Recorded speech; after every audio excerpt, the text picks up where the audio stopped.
Hai adik-adik, kalian pasti sering membuka media sosial ya? Scroll video, menonton konten, lalu lanjut ke video berikutnya. Tapi, pernah tidak kalian berpikir, apakah semua yang kita lihat hanya hiburan? Ternyata, selama ini kita sering salah paham. Konten digital tidak selalu membuat kita malas. Justru, jika digunakan dengan bijak, konten digital bisa menambah wawasan, membantu kita belajar, bahkan membuka peluang berkarya, serta menghasilkan manfaat di masa depan. Saat ini, banyak platform konten digital seperti YouTube, TikTok, Instagram, dan sebagainya yang bisa menjadi tempat belajar yang menyenangkan. Nah, di video ini kita akan belajar bersama tentang bagaimana menggunakan konten digital secara bijak dan bagaimana caranya menuangkan karya kita atau kemampuan kita pada platform digital. Simak video ini sampai selesai. Kalau TikTok, YouTube, Instagram, dan lain-lain bisa menjadi tempat belajar, sebenarnya apa sih yang kita lihat setiap hari di internet? Yuk kita mulai dari memahami dulu apa itu konten digital. Konten adalah isi atau pesan yang disampaikan kepada orang lain melalui media. Konten digital bisa berupa teks, gambar, audio, video, atau gabungan semuanya. Contohnya seperti artikel, video pembelajaran, poster digital, podcast, dan unggahan media sosial. Konten digital dibuat agar informasi lebih menarik, mudah dipahami, dan bisa diakses banyak orang. Di media sosial, banyak kreator yang membuat konten edukasi. Ada yang menjelaskan pelajaran sekolah, fakta sains, sejarah singkat, bahkan tips belajar cepat. Video pendek membuat materi lebih mudah dipahami dan tidak membosankan. Sayangnya, tidak semua orang melihat media sosial seperti ini. Banyak orang berpikir media sosial hanya membuat kita malas. Padahal yang menentukan adalah cara kita menggunakannya. Jika kita memilih konten yang tepat, media sosial justru bisa membantu menambah pengetahuan, melatih kreativitas, dan membuat belajar lebih menyenangkan. Tips menggunakan platform digital secara bijak. Agar platform digital bermanfaat, ada beberapa hal yang bisa adik-adik lakukan. Yang pertama, memilih akun edukasi. Yang kedua, batasi waktu penggunaan. Ketiga, cek kebenaran informasinya. Adik-adik, jangan langsung percaya semua konten. Bandingkan dengan sumber lain dan tanyakan ke guru atau orang tua jika ragu-ragu. Yang keempat, jadikan platform digital sebagai alat belajar. Yang kelima, jaga etika digital. Seperti apakah contohnya? Pertama, jangan menulis komentar dengan kata kasar. Kedua, hargai karya orang lain. Dan yang terakhir, jangan menyebarkan informasi pribadi ya adik-adik. Lalu, bagaimanakah jika saya ingin menjadi konten kreator yang menarik dan konten saya bisa dilihat banyak orang? Menjadi konten kreator tidak harus langsung hebat adik-adik. Yang terpenting adalah punya rencana yang sederhana dan konsisten. Pertama, adik-adik harus menentukan tujuannya. Mau berbagi apa? Mau dikenal sebagai kreator apa? Untuk edukasi seperti apa? Kedua, adik-adik menentukan audiens atau penontonnya. Siapa targetnya dan usianya berapa saja?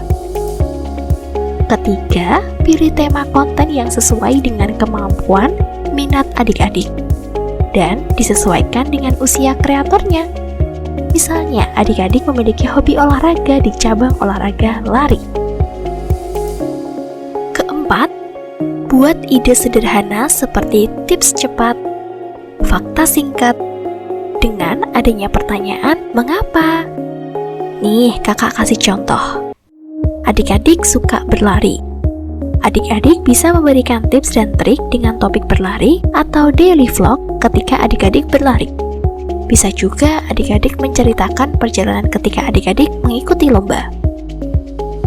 Kelima, rencanakan isi konten dengan mengambil judul yang menarik, visual yang dibutuhkan, isi pesan di setiap bagian video yang mudah dipahami audiens. Jika isinya tentang wawasan pengetahuan, adik-adik bisa mencari informasi terlebih dahulu. Keenam, mulai eksekusi atau mulai melakukan dari hal yang sederhana tanpa alat yang mahal, contohnya HP adik-adik. Cahaya yang cukup jelas, suara yang jelas. Untuk edit video, bisa memakai aplikasi seperti CapCut, VN, Canva, InShot, dan masih banyak lagi. Terakhir, adik-adik harus konsisten, upload misal 2 kali seminggu atau 1 kali dalam seminggu. Dan jangan lupa melakukan evaluasi. Konten apa yang harus diperbaiki dan konten mana yang disukai audiens. Tips penting untuk adik-adik, mulai dari yang sederhana, jangan takut salah, fokus berbagi manfaat, gunakan media sosial secara bijak, prioritaskan sekolah. Contoh membuat rencana konten bertemakan olahraga dan lebih spesifik ke topik cabang olahraga lari. Dikarenakan hobinya berlari, seorang kreator harus memperhatikan audiensnya atau penontonnya untuk siapa, misalnya ada di bawah ini.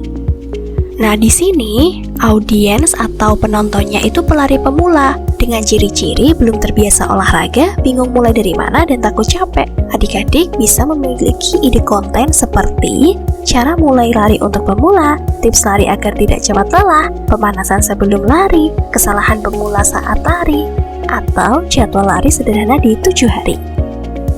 Sedangkan audiens atau penontonnya itu siswa atau remaja dengan ciri-ciri lari untuk kesehatan atau sekolah, lari suka konten singkat, lari butuh motivasi. Adik-adik bisa memiliki ide konten seperti berikut ini.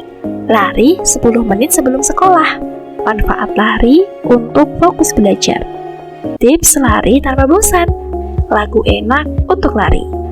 Nah, jika penontonnya itu yang lebih serius dengan ciri-ciri sudah rutin berlari, ingin meningkatkan kemampuan, dan ingin tahu tekniknya, adik-adik bisa memiliki ide konten seperti berikut ini. Teknik napas saat berlari, cara meningkatkan stamina, interval running sederhana, recovery setelah lari, dan tips konsisten olahraga.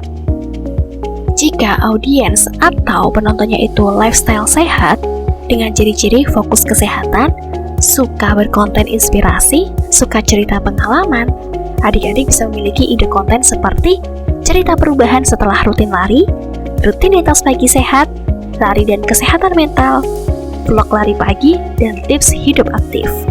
Kesimpulannya, kreator tidak membuat konten untuk semua orang. Kreator membuat konten untuk audiens tertentu. Jika audiens jelas, ide konten lebih mudah, konten lebih tepat sasaran, dan konten lebih berkembang.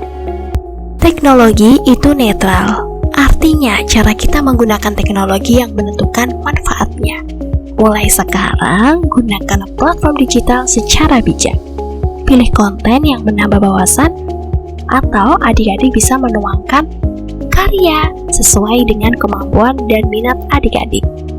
Karena ternyata platform digital bukan hanya hiburan, tapi juga bisa menjadi tempat belajar.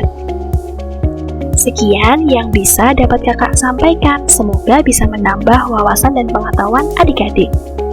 Terima kasih, sampai jumpa di video berikutnya.